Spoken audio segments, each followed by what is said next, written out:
La siguiente es una producción de 360podcast.sv. Diana Verónica y Tony, la entrevista se sube todos los días a 360podcast.sv, el primer hub de podcast en El Salvador. O puedes volver a escucharla por Spotify, Apple Podcast, Amazon Music, YouTube Music o TuneIn. Dale clic a la campanita para que recibas la notificación. Este día en el Corre de la Mañana le damos la bienvenida a... Está con nosotros y nos da mucho gusto recibirlo a Fernando López. Él es el ministro de Medio Ambiente y Recursos Naturales de nuestro país. Bienvenido, ministro, a el Corre de la Mañana con Diana Verónica y este servidor. Gracias, buenos días. Un gusto estar aquí de nuevo platicando acerca de todo lo que ha pasado con el clima, todo lo que pasa con el ambiente. Estábamos comentando fuera del aire, o sea, el comentario, o sea, era cuánta lluvia, cuánta agua nos cayó. Sí. Y parece curioso, pero no ha sido producto de una formación en específico. Ya nos va a contar el ministro Diana Verónica. Parece ser que se juntaron varias cosas y tuvimos casi, en algunas zonas, 800 milímetros de lluvia. Más de 800 milímetros de lluvia el acumulado. Y el promedio nacional, todo eso lo hemos estado aprendiendo durante todos estos días de emergencia nacional. Son 2.000 milímetros de agua en toda la época lluviosa cada año. Ministro, bienvenido. ¿Por dónde comenzamos? Rápidamente una explicación de lo que sucedió en la última semana. Bueno, hemos tenido mucha lluvia, básicamente todos nos dimos cuenta. Una enorme movilización del gobierno, enorme movilización de varias instituciones, pues trabajando 24 horas. Nosotros, que somos como la primera parte de la cadena, somos los que proveemos la información de todas las estaciones, información de meteorología y también información vía satélite que nos comparten. En ese sentido, sí, tuvimos bastante agua, tuvimos un acumulado en algunos puntos de 869 milímetros. En la zona de Paneca, por ejemplo, llovió muchísimo. La zona del sur de La Libertad, toda la zona de Cangrejera, San Diego, Puerto de la Libertad. La costa. Más de 700 milímetros. Lo mismo en Jaltepeque, Jiquilisco, la zona del volcán de San Miguel. Y es bien curioso porque en la zona del volcán de San Miguel, aparte que es una gran zona de infiltración, ahí hay mucha roca volcánica y mucha lava, ahí se infiltra bastante agua y ahí es donde llueve muchísimo también. Llovió 728 milímetros la zona de Conchagua. Nosotros siempre que damos el reporte y mencionamos puntos específicos y no significa que en otros lados no haya llovido, pero cuando mencionamos esos puntos es porque el pronóstico que nosotros damos es un pronóstico basado en impacto, es decir, no solamente nos basamos en si llovió y cuánto llovió, sino cuáles son los posibles impactos que puede traer esta lluvia. Entonces, en ese sentido, pues, lo más importante es saber a dónde podemos tener deslizamientos, o a dónde podemos tener crecidas de ríos, inundaciones. Entonces, ahí ya entran las comisiones departamentales, entra todo el sistema de protección civil, se hacen albergues, se hacen evacuaciones preventivas, que eso era muy importante.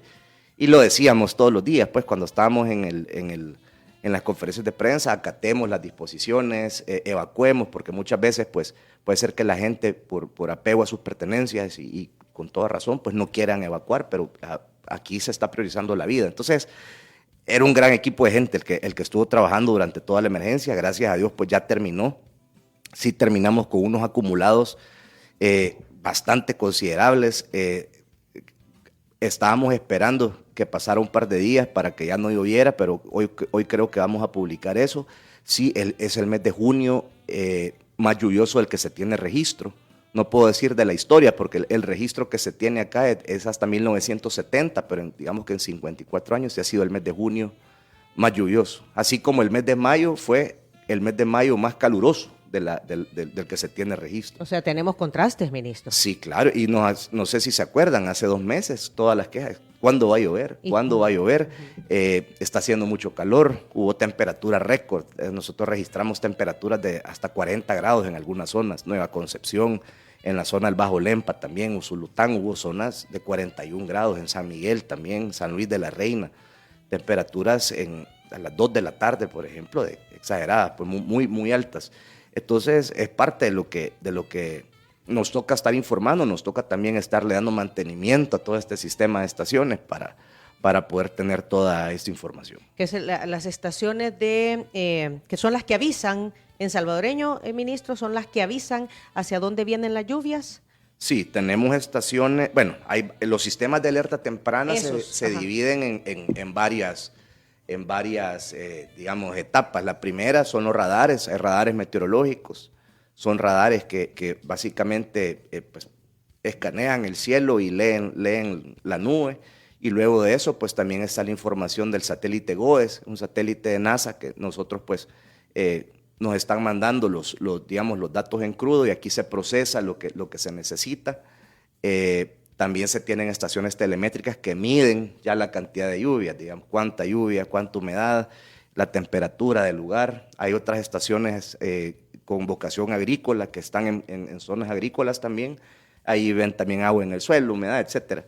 Están las estaciones telemétricas de sismos también. Estuvo temblando mientras pasó la emergencia, tuvimos varios sismos. Bueno, todos los días tiembla, pero sí tuvimos un sismo de 4, magnitud 4, uno de los días de la semana pasada. Entonces, sí, tenemos que estar preparados. O sea, nosotros siempre decimos que no podemos frenar no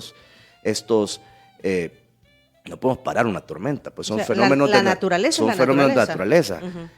Pero sí podemos estar preparados, eso es entonces nosotros nos enfocamos en lo que sí podemos hacer, y es estar preparados, tanto con la información del clima y la información que sirve para salvar vidas, y también pues con todo el sistema y toda la articulación que hacen las instituciones para poder manejar todo lo que pasa cuando sucede uno de estos eventos climáticos. Yéndonos a la historia reciente, ayer decía acá, ahí donde está usted sentado, Luis Treminio de la organización Campo, que bueno, ellos tienen medido que desde 1998, desde la tormenta tropical Mitch, la incidencia o el impacto de estos fenómenos, temperaturas sin precedentes que abrazan la tierra, calientan los océanos, los episodios son cada vez más seguidos, a veces hasta 2 eventos en un año, cuando fue la tormenta tropical, la 12. Era la 12E, bueno, fueron Amanda, casi 12 días de lluvia, sí. y hubo un año en donde hubo dos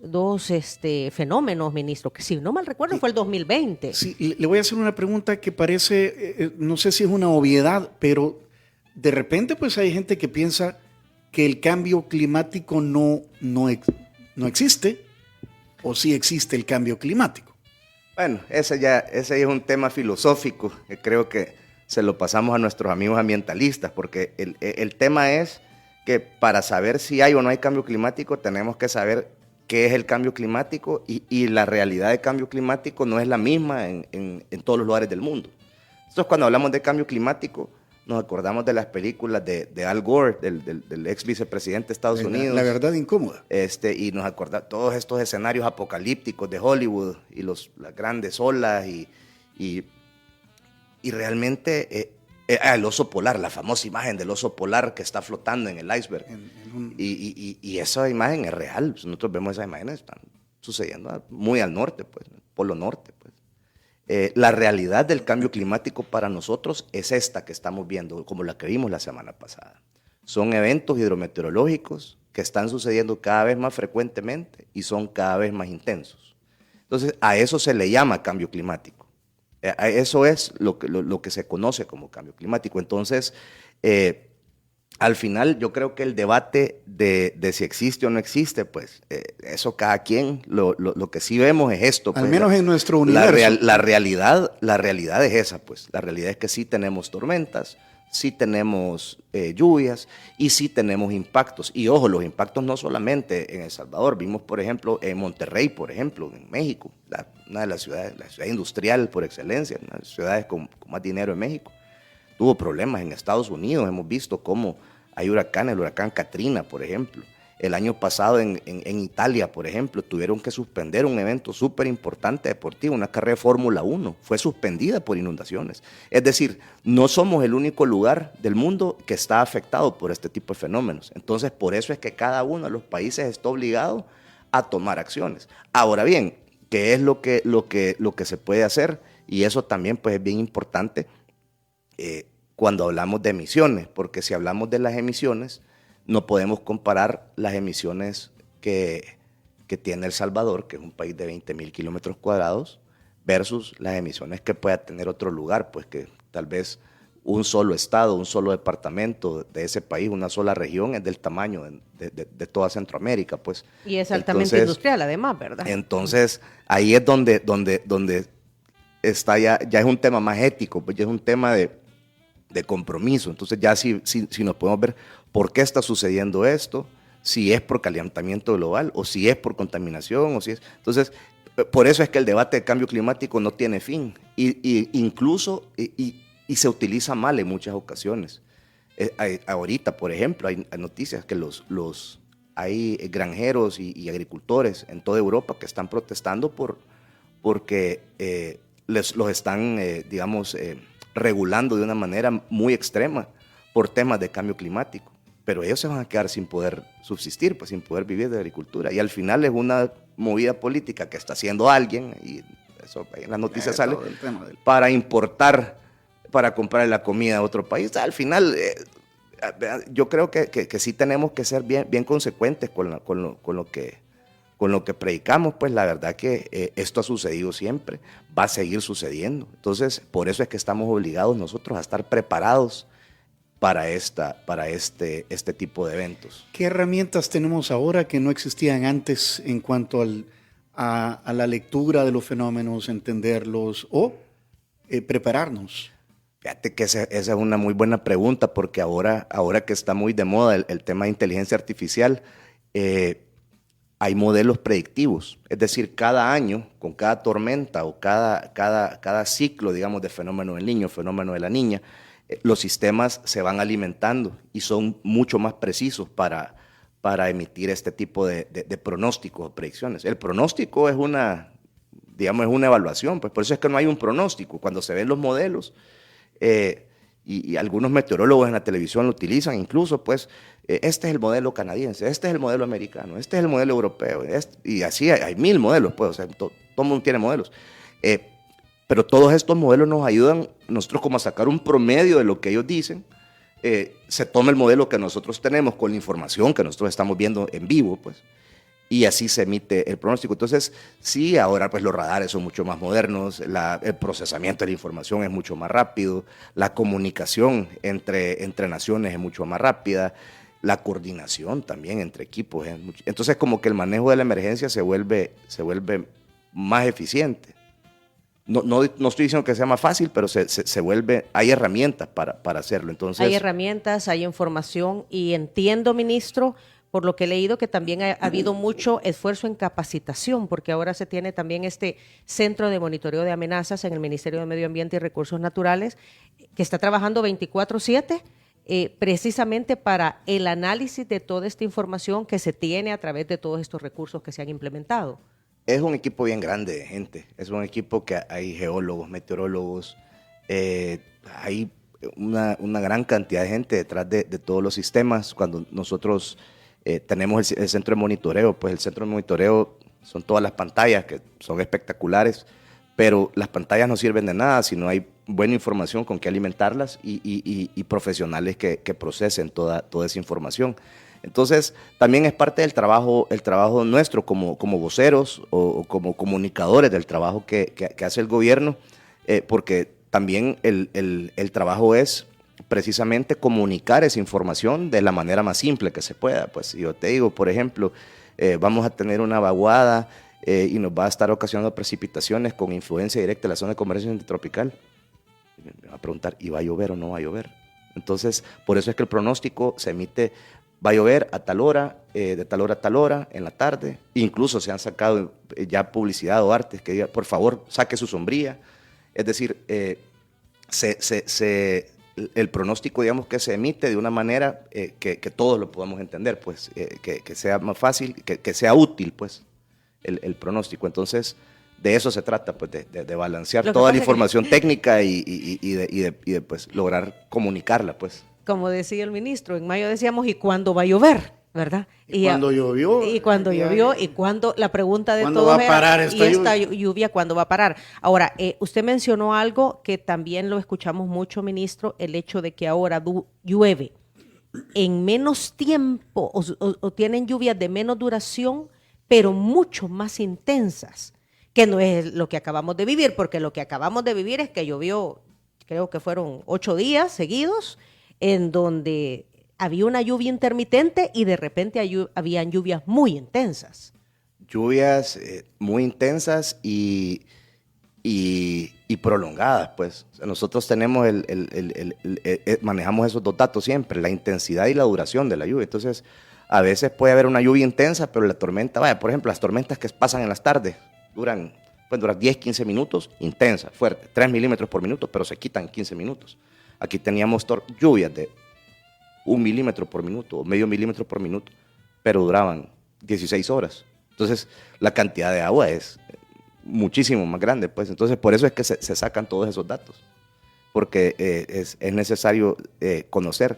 Y el dato de la lluvia se cruza con el dato de riesgo también, que eso es lo importante, pues saber no solamente si va a llover o no va a llover, sino que cuáles pueden ser las posibles afectaciones. Entonces ya se tienen sitios, se mide la humedad del suelo, la recarga que tiene en la capa superficial, en la capa media, si hay antecedentes de deslizamientos en esa zona, es decir, se mide todo eso. O sea, el impacto es diferente de acuerdo a la zona, es lo que usted nos dice, ministro, sí, ¿verdad? Es. La evaluación. Hay situaciones que solo se pueden evaluar después de que ya llovió. Yo lo hemos comentado aquí con Diana Verónica, no conozco a nadie con quien yo me haya encontrado que no haya tenido una gotera, una filtración, una situación en la casa, en la empresa, etcétera. Yo creo que sí, dale. Sí, mi pregunta era, ¿qué se aprendió de esta última semana o qué se develó que ustedes no sabían y que ahora preocupa o están atendiendo? Bueno, se aprende todos los días, obviamente. El aprendizaje siempre hay. No te podría decir qué aprendimos, pues la verdad que las lecciones se aprenden todos los días. Lo que sí es que, digamos, nos reasegura, pues, que primero, que va a llover, puede pasar esto en cualquier momento. Segundo, que estamos preparados, gracias a Dios estamos muy bien preparados. Se desplegó el equipo de una manera, pues, excepcional. Y aquí sí hago el reconocimiento público al ejército, a la policía, a todas las comisiones de protección civil. Fue un trabajo, pues, maratónico de toda la gente, pues. Yo creo que una lección que sí aprendemos todos los días es a confiar en el pronóstico. Cuando a uno le dan un pronóstico poco esperanzador, uno dice, no, bueno, tal vez no llueve. Y efectivamente, pues, sí se fue cumpliendo. Entonces, quizás si te pudiera decir... Moisés está diciendo otra cosa. Un saludo también al ingeniero. Ahí estuvimos con él la semana pasada. Y ese es otro tema bien importante, que los comunicadores, la prensa cumple un rol bien importante en informar a la población.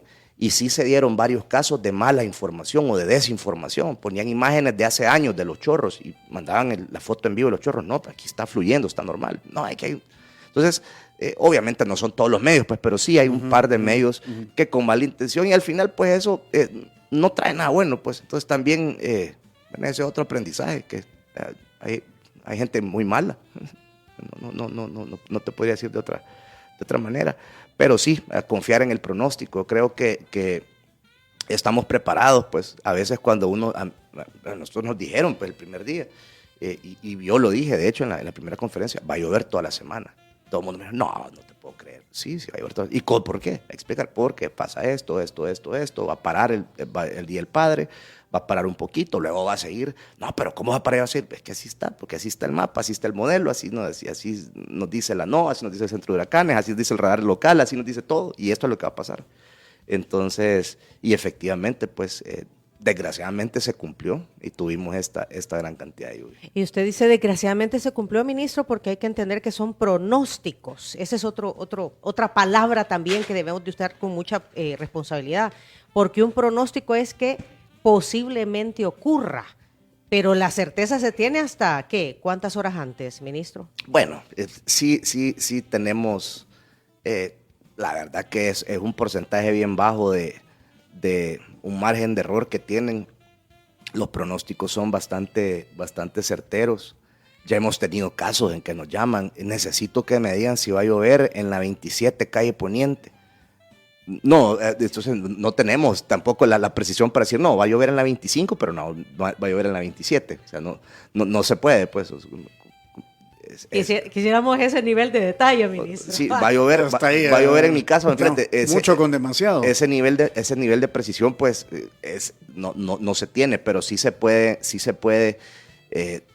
dice, va a llover, puede llover en este municipio, en esta zona, en la zona sur de San Salvador, por ejemplo, y se emite la alerta, depende de cómo sea. Por eso es que a veces en este caso se dio la alerta se emitió, sí hubo alerta roja en algún momento y luego se bajó, la alerta se estratifica, es decir, que tenemos ese mecanismo para también ir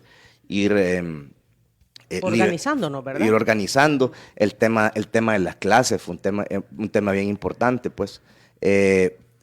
También había muchos niños en casa y muchos padres que tenían que, se complica también cuando los niños no van al colegio, no van a la escuela.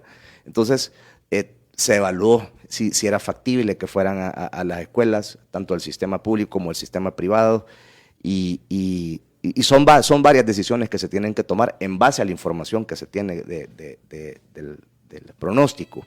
Pero sí, o sea, el sistema está bastante fortalecido. Tenemos nuestra red de radares, estaciones telemétricas, estaciones meteorológicas, pluviómetros, estaciones agroclimáticas, las sísmicas, que son sumamente importantes. Y con el tema de sismos, por ejemplo, somos el país con más densidad de estaciones sísmicas. Y a pesar que somos un país pequeño, pero si nos comparamos con nuestros vecinos, Guatemala, por ejemplo, que es un país mucho más grande, ellos tienen menos estaciones sísmicas que nosotros. Entonces también nosotros podemos lograr un nivel de precisión mucho más alto a la hora de predecir. ¿Y por qué hablo de sismos si estamos hablando de lluvia?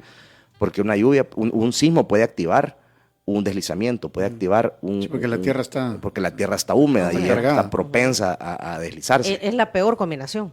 Es la peor combinación y ya ha pasado. Es lo que pasó en las colinas. Que se combina, ese es un caso y otro que se combinó en 2005, la tormenta Stan, con la erupción del volcán de Santa Ana. Hace erupción el volcán, deja los depósitos de ceniza en todos los alrededores, después viene la tormenta y esa ceniza se lava. Entonces había mucho más material, o sea, digamos que ya había material como que hubiera habido un derrumbe y eso pues ocasionó muchísimos más daños en ese momento. Entonces sí, los eventos se combinan, pues vivimos en un país sísmico, vivimos en un país tropical con mucha lluvia, esto va a seguir pasando. Hemos tenido, pues, en el caso de 2020, tuvimos 4 huracanes, 2 al comienzo de la época lluviosa, Amanda y Cristóbal, y 2 al final. Ese año hubo tantos huracanes que se les acabaron los nombres que habían y tuvieron que recurrir al alfabeto griego. Los últimos 2 se llamaron Eta e Iota. Y fueron huracanes categoría 5 que le pegaron a la costa de Nicaragua y que nos trajeron lluvia a nosotros. Nos trajeron menos lluvia que la semana pasada, pero sí trajeron lluvia. Quedémonos ahí para ver cómo pinta la temporada. Se habló de una canícula también, si no mal recuerdo, en julio, ¿verdad? En julio, segunda quincena de julio. Bueno, ya nos va a comentar aquí el ministro. Antes, le hacemos entrega de una bolsa de Cherito Café, que es el café oficial que se toma acá en Diana Verónica y Tony, en el Corre-Corre. Ya lo está Buenísimo, degustando gracias. el ministro. Es para que lo pueda moler ahí en casa o en la oficina. El Cherito Café puede ser un zampacho Black Honey de la finca Las Veraneras o un Pacas semilavado de la finca La Palma. Contacte a Cherito Café en Bolengo Plaza, San Benito, lo encuentra en las tiendas Tengo o lo sigue en Instagram y en X como @cheritocafé.sv. Mira, y hablando de tecnología, esta producción de Cherito Café se llama Torogos Dev, porque parte de las ventas de este Cherito Café van al desarrollo de esta tecnología. Es un grupo de jóvenes que están desarrollando Torogos Dev y apoyando la tecnología. Entonces, Cherito Café va a donar parte de esos fondos para este grupo de jóvenes. También ya vino San Martín. Aquí somos bendecidos, tenemos alimentos, gracias a San Martín. San Martín tiene el pastel perfecto para celebrar a papá. Muchos no pudimos celebrar el 17, ministro, había mucha agua. Es más, las celebraciones se han pasado para el siguiente fin de semana, así que usted puede consentir todavía a papá con este pastel de Oreo, cubierto con Oreo, relleno de frosting de queso crema, con una receta única de San Martín. Lo puede pedir a domicilio al 2215-1515 o llegar a una tienda San Martín, la que usted prefiera. Nosotros utilizamos a Línea Rosa. Sí, las amigas de Línea Rosa trajeron este desayuno hasta nuestra cabina. Pide tu viaje de la forma más fácil al WhatsApp 6200-4491 o a través de la Línea Rosa app. Hacemos pausa, 8:35. Nos acompaña Fernando López, el ministro de Medio Ambiente y Recursos Naturales. Habíamos quedado pendientes sobre conocer, llovido lo llovido. Ya pasó este temporal que fue medio extraño, ¿verdad? Y que se viene porque habían anticipado una canícula, es decir, ausencia de lluvia, entiendo yo, durante la segunda quincena del mes de julio que está a las puertas. ¿Y qué se puede prever para el resto de la temporada, ministro? Porque hoy por hoy apenas empezamos la época lluviosa. Hemos comenzado la época lluviosa, ministro. Bueno, si junio no termina todavía tenemos lluvia. Ha estado lloviendo todas las tardes, no en todo el país, pero sí se han tenido lluvias. En Oriente, por ejemplo, ha seguido lloviendo, en Aguachapán ha seguido lloviendo. Viene lluvia para este fin de semana, todavía tenemos las ondas tropicales, que básicamente son series de nubes que pasan cada 2 o 3 días, muy cargadas de agua, y esas pues nos dejan tormentas. Para el fin de semana van a haber tormentas eléctricas, es decir, no temporal, pero sí lluvia fuerte. El tema de la canícula, eso es la segunda quincena de junio, pero no es que de julio, perdón, no es que deje de llover, sino que disminuye la cantidad de lluvia que cae. Luego a partir de agosto, después de vacación de agosto, 10, 15 de agosto más o menos, ya podemos ver un establecimiento pleno de la época lluviosa de nuevo, que se comporta de esa manera, pues por la mañana sol y en la tarde tormentas. Son lluvias que pueden durar 40 minutos, media hora, 1 hora en algunos lugares. Generalmente estas lluvias vienen del norte, entran del noreste, o sea, entran por Morazán, San Miguel, y van barriendo todo el país, pasan por San Salvador y llegan a la costa. Así es como funcionan las lluvias. Un tema importante es que estuvimos en transición del fenómeno del niño al fenómeno de la niña. Entonces, justo en este momento, pues, digamos que todos los diagnósticos dicen que está neutro, pero que a partir del segundo semestre del 2024 ya vamos a tener un establecimiento pleno del fenómeno de la niña, que significa que va a llover en el hemisferio norte, donde estamos nosotros, y va a llover menos en el hemisferio sur. Entonces, sí esperamos un segundo semestre pues con bastante lluvia a partir de agosto a octubre. Septiembre estadísticamente es el mes donde más llueve, es el mes donde más lluvia se registra. Así que pues estamos preparados. Puede que haya algún huracán en el Caribe, puede que haya alguna tormenta tropical, puede que suceda otro sistema como el que tuvimos la semana pasada. Entonces, ¿podemos frenar eso? No podemos frenarlo, son fenómenos de la naturaleza. Lo que sí podemos hacer es estar preparados, y eso es lo que hacemos, pues básicamente estar preparados, estar listos, tener los sistemas al día y tener los equipos preparados y listos para actuar en el momento que sea necesario. ¿Hasta cuándo estaría durando la época lluviosa, ministro? ¿Se tiene ya un pronóstico al respecto?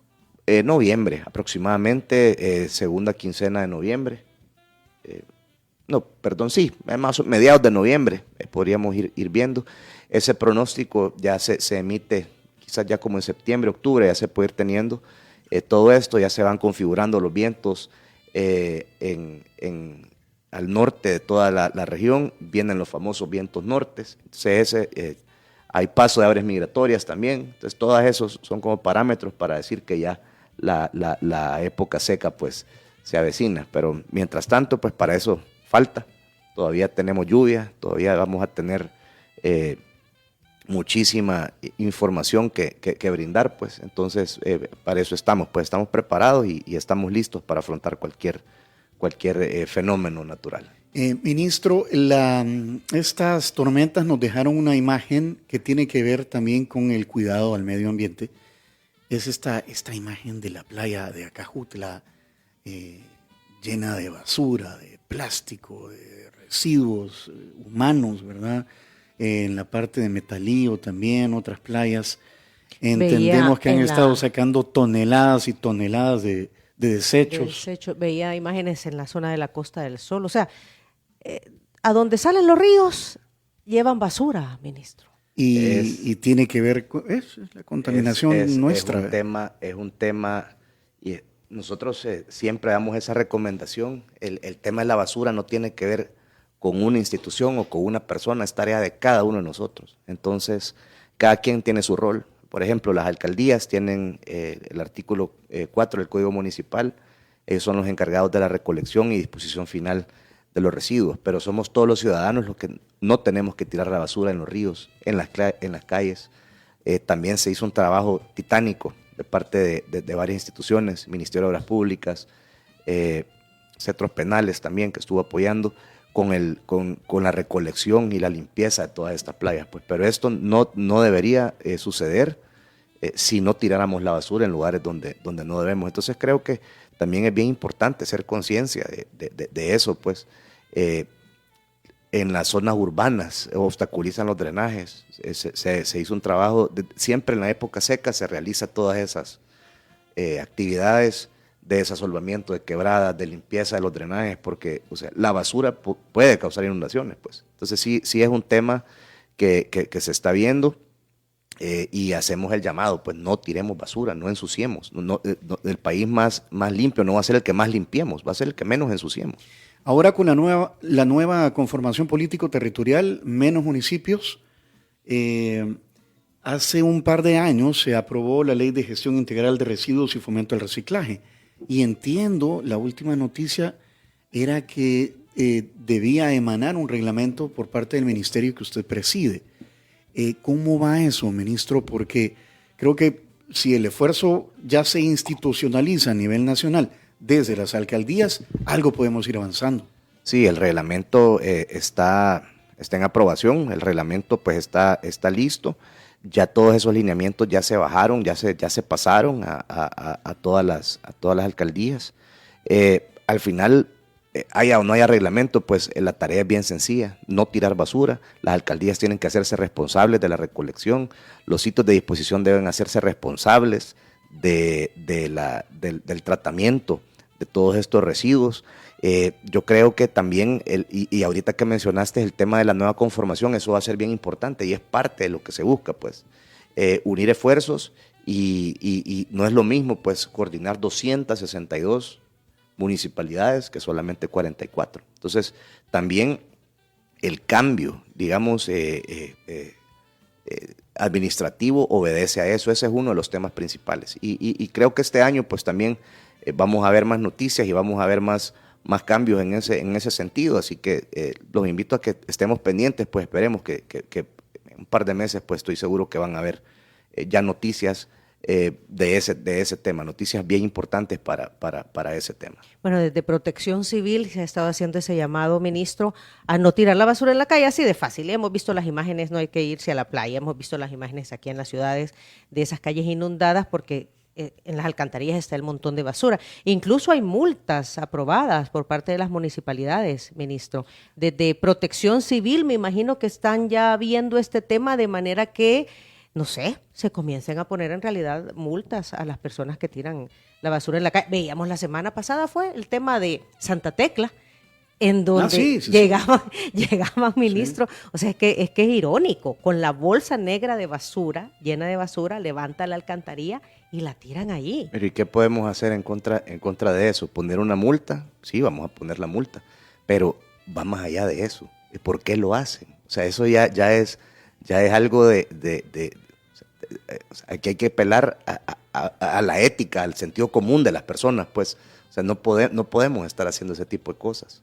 O sea, nosotros estamos trabajando, ya hay multas, van a haber multas de parte de las alcaldías, hay multas de parte de la Autoridad Salvadoreña del Agua también. O sea, sí hay mecanismos se ha visto en este momento con el tema del agua Coatepeque, por ejemplo, hay procesos administrativos, hay multas, hay procesos certificados a la Fiscalía con infracciones graves, pues, y eso pues es lo que se está trabajando. pero no se trata de estar multando, de estar poniendo infracciones, pues al final lo que se trata es de no tirar la basura, de resolver este problema y que la gente tome conciencia, pues que no es tarea de todos, no es tarea solamente de una institución, de una sola persona. Aquí esto no tiene que ver ni siquiera con divisiones políticas o administrativas del país, pues al final somos un solo país, una sola nación. Entonces, sí, hacemos el llamado, reciclemos. Es bien importante el tema del reciclaje, la reutilización, y no botar, no tirar en sitios no adecuados. Pues también se hace el llamado siempre a las municipalidades que sean responsables con la recolección. Felicitamos a las que son responsables y también invitamos a las que todavía no, pues a que se unan a este esfuerzo. Pues al final es un esfuerzo de país. Bueno, nosotros siempre estamos pendientes de la campaña, hablando de campañas de reciclaje, ministro, de las campañas que ustedes llevan a cabo. La última creo que fue de electrónicos, ¿verdad? Que uno llega, buenísimo. Que uno llega, entrega sus residuos electrónicos y a cambio le dan a uno un arbolito. Esas campañas para la reforestación también. Esa es una campaña de RAE, de residuos de aparatos electrónicos. Ahí se hace un reciclaje y lo que se busca es sacar de circulación estos equipos.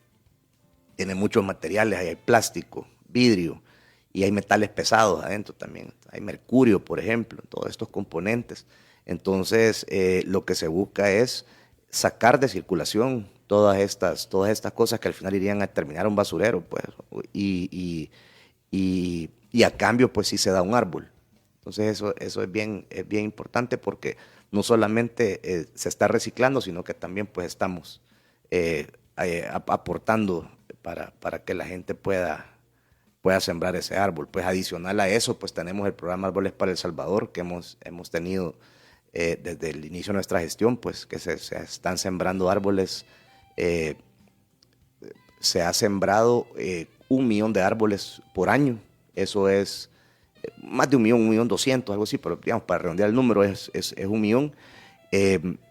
Y se trabaja en 2 etapas. En la época seca se preparan los viveros con las especies, digamos, que sean específicas para la zona, por el clima, por la humedad, etc.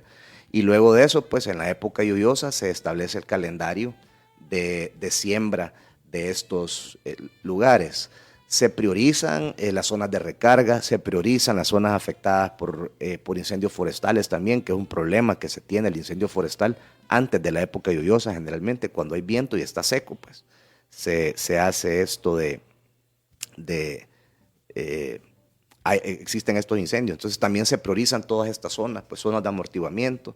Entonces, puede pasar un montón de tiempo hablando de todo eso aquí, pues, pero sí es bien importante. Pues entonces aquí es donde vemos que todo está conectado, pues, o sea, conectamos el reciclaje con la reforestación, hablamos de basura, etcétera. Ministro, ¿continúa Alerta Verde?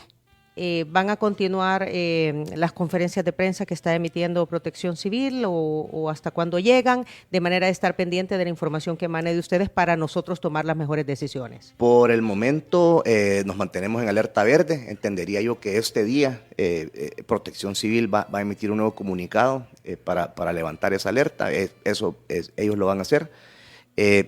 Y nosotros seguimos pronosticando, pues nosotros estamos publicando periódicamente, pues cada hora, cada 30 minutos estamos publicando actualizaciones. Si hay un evento excepcional, pues obviamente lo vamos a informar. Cuando hay lluvias también o cuando va a suceder algo, generalmente siempre damos una conferencia de prensa nosotros y siempre informamos y digamos que le damos más énfasis a la difusión de esa información para que se sepa más lo que podría suceder. Como repito, pues nosotros nos enfocamos no solamente en si va a llover o en cuánto va a llover, sino que cuáles son los posibles impactos que puede tener esa lluvia. Pues en eso es donde nosotros nos centramos. Pues por eso es que no solamente es medio ambiente, sino que somos toda la Comisión de Protección Civil los que estamos involucrados, digamos, en esto de las emergencias. Muy bien. Segundos, 9 de la mañana en punto, ministro, muchas gracias, ¿verdad? Ya tenemos un panorama un poquito más amplio de lo que ha ocurrido y de lo que se viene para el resto de la temporada. Muchísimas gracias por la visita. Al contrario, para mí es un honor estar aquí. Los invito a que estemos pendientes del pronóstico de medio ambiente. Nosotros estamos publicando cada hora y por favor no tiremos basura, esa es la recomendación. Cuidemos nuestro país, es tarea de todos, no tiremos basura. Gracias. Y quedamos aquí pendientes de ver qué pasa con el reglamento, la ley porque dice que en un par de meses pueden haber buenas noticias. No sé si voy a ser yo el emisario de esas noticias, ojalá. pero sí vamos a estarles actualizando, pues hay que estar pendientes. Mientras tanto, pues igual la invitación para la alcaldía, que recojan la basura, la invitación para nosotros como ciudadanos, no tiremos basura en lugares que no son designados para ello. Muy bien. Hey, si quieren volver a escuchar esa entrevista, atención a lo siguiente. Si quieres volver a escuchar esta entrevista, ingresa a 360podcast.sb, el primer hub de podcasteros salvadoreños. Sigue a Diana Verónica y Tony la entrevista en Spotify, Apple Podcasts, Amazon Music, YouTube Music o TuneIn. Esta fue una producción de 360podcast.sv.